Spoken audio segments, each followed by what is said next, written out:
Yeah, good afternoon, students. See, these are the questions I've asked in the first unit of Strategic Performance Management. So, the subject name is Strategic Performance Management. So, I've brought out all the questions of the Strategic Performance Management.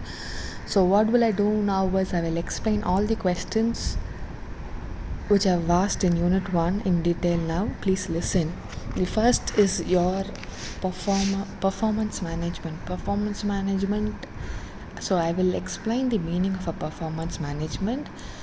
See, meaning improving, the aim of a performance management is to improve the organization and also the demand of the individual, which means the organization and the individual should work together to achieve the goals of an organization. For example, I would like to say I'm very good in accounting. When I was in college, I am very good in tallying the balance sheet. I am very good in working out the problems. So obviously I should have a fundamental knowledge of accounting. So what will I do now is, so I will look for an organization which will identify my talent, and I need to grow with my talent. So the organization will give me a training, it will give me a subject knowledge, then he will employ me, then I will be as accountant in the organization. So what happens ultimately, my passionate of working in a accounting based field, and the employer is also getting his job done. So my goal is also satisfied, his goal is also satisfied. That is why it is called as a performance management. Organizing the performance of the individual, organizing the performance of the organization. It is also called as management. It can also be called as management by objectives. Management by objectives meaning, like, organization goal should always be synced with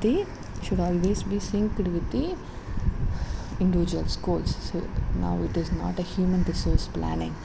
Why it is not a human resource planning? Human resource planning is assigning job for the individual. Human resource planning is the assigning job for the individual.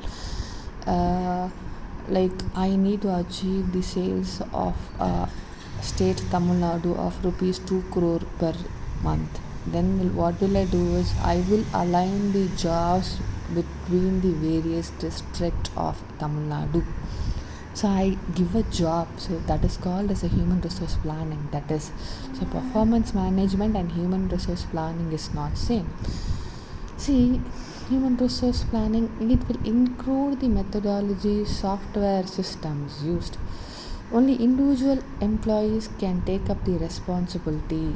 That is, the individual responsibility can be taken up by the human resource planning. It will not be a collective working of employees. Next, it comes to scopes and uses. It will develop.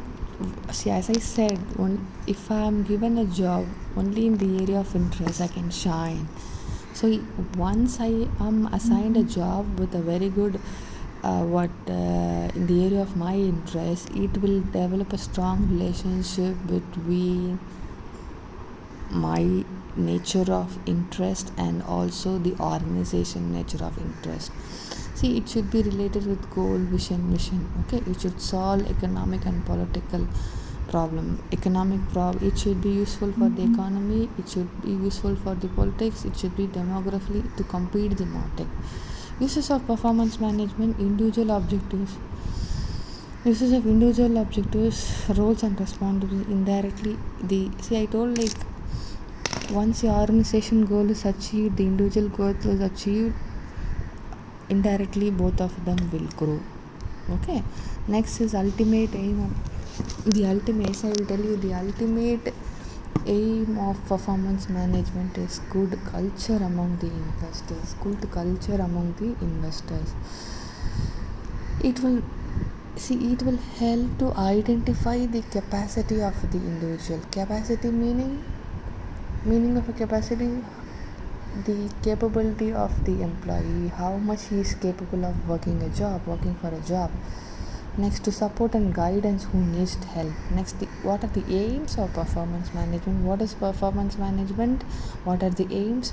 See, The performance management will empower the individuals. Empower mean empowering to see, I will tell what he is actually interested, how much he is capable, and giving a training on it. That is called as empowering, motivating and rewarding. See, rewards are very important in an organization.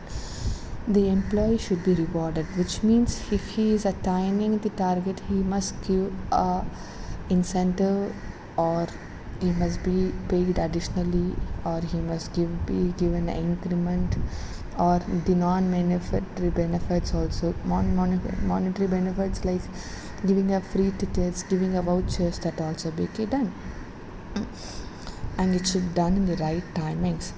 See, individual objectives with team objectives, implement and receive. See, obviously you implement the performance management and you receive the feedback and you find out how the employees are motivated. So next question is, the flow of the object should, see, it should be top to bottom, set their own goals and values of the organization. See, managing what do you mean meaning of expectation? It creates a shared understanding what is required, improve on how it is, clarifying the agreement. Next, meaning of task. What is meaning of task? Task meaning you are given a job, you are given a task. What is a task? It should be periodically met. You will find out whether it is achieved or not. Target, sales target. What are the guiding principles of enterprise resource planning? Enterprise resource planning is very, very important. Please watch the next video. I will speak about enterprise resource planning.